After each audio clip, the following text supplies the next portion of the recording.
That's just taking your thumbs up and just turning your hands like so. That will enable you to create more of a 90-degree angle there with your sticks, which is basically, I mean, this is the basics, a solid foundation. And by the way, in terms of the technique here, what we're doing, I'm trying to get you more in line so that you'll be better prepared for the next stage, eventually, of Moeller Method and whatnot, and various other techniques. Okay, so there's a health reason also for turning from your thumbs up to the thumbs to the side, and that is absorbing all that shock. Especially if you're doing a lot of rim shots and whatnot, that's absorbed right into the stick and then right into the thumb, if you will, and you have a lot of really sensitive ligaments and tendons in the arms and hands, and we don't want to blow those away for sure. So this protects them because right over the top of the stick there's nothing to directly absorb that shock. So now, we're going to talk basically about the idea of, some people call it a free stroke. I prefer to call it a full stroke. So a lot of guys, just in general, and you may know this, but we're going to go on nonetheless briefly here.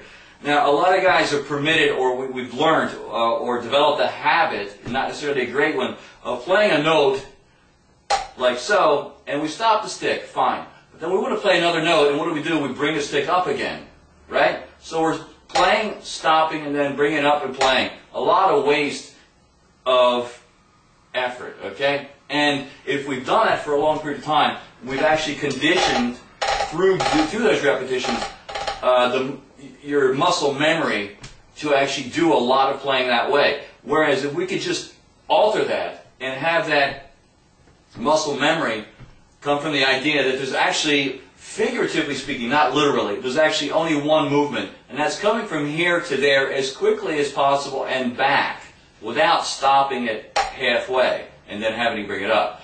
Like so, playing, by the way, playing from the wrist, bang, and it's up. You just throw it, your arm, there's no muscling or anything like that, just throw it quickly with your wrist and it's up. And no fingers, we're not doing this kind of a thing here with the fingers and pulling the stick like from here, alright? So that way it's unless it's playing, it's prepared in advance to play again. So by repetitions, and you can do the repetitions through the rudiments, okay? So what I suggest, okay, in terms of rudiments and developing the technique there is you take any rudiment that you're familiar with or break new ground, and I don't know where you are rudimentally speaking, that would be helpful. Nonetheless, if we take just for example, I guess we could say single strokes, okay, we're just going to actually, should say here, we're going to go to there are a few points here. I think it's on my website, and you could print that out and take a look at it as a PDF. It's called Billy Gladstone's system, and it's all in the wrist basically, okay? What you want to do is avoid squeezing the fulcrum grip here, squeezing it more than you need to squeeze. You just hold that stick only enough to allow that stick to not fall out of your hand while you're playing. And let me add this as a, just overall, in anything that we're talking about here in terms of instructionally speaking, everything stays in the practice mode, in your practice session. When you go to do the gigs, you go to do the rehearsals with the band, just put that out of your mind, kind of like compartmentalize. When you're practicing, use it. Only focus on it. When you're doing the gigs, you're doing the rehearsals, leave it alone. Focus on what you're doing there. If you do this consistently enough, in a very, very natural way, these habits will become a part of you over a period of time. Okay? But they'll need to be reinforced on a consistent basis for that to happen. And that's your practice mode system there. Okay? So, the idea being, in terms of technique, that you hold it as loosely as possible at the fulcrum grip. You leave, the fingers obviously go around the stick loosely. By the way, if we were just to use the fulcrum and the wrist without squeezing or anything like that, we throw that stick into the pad or the drum, you feel that rebound. We want to use that rebound to our advantage. We don't need to do this and then bring it up. We don't have to bring it up at all. That's why earlier I said it's just a down, figuratively speaking, a downstroke.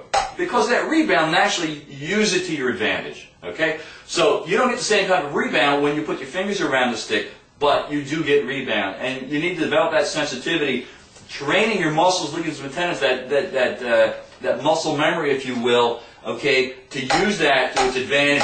It's as if to say that on the way down, the stick follows your hand, and after the stick makes contact, your hand follows the stick, okay? That kind of a thing. It's not a matter of playing and kind of like flicking it out. You don't need to make the rebound. The rebound is made automatically by nature. So, you have those fingers loosely around that stick, and when I say loosely, you'll notice you have a little bit of, I call it wiggle room here at the top. It moves without opening, closing your fingers. You try to maintain that whether you're playing or in a resting position each time without adjusting those fingers at all, because we're only exclusively playing from the wrists. Okay, we want to develop a range of motion. You bring the wrists up without turning your hand over to bring it up. It's not like this kind of a turn thing. Okay, it's using that wrist. The arms are down and relaxed to the side, just like you were walking with nothing in your hand. Just like that. You don't walk like this, and we don't play like that, musically speaking. So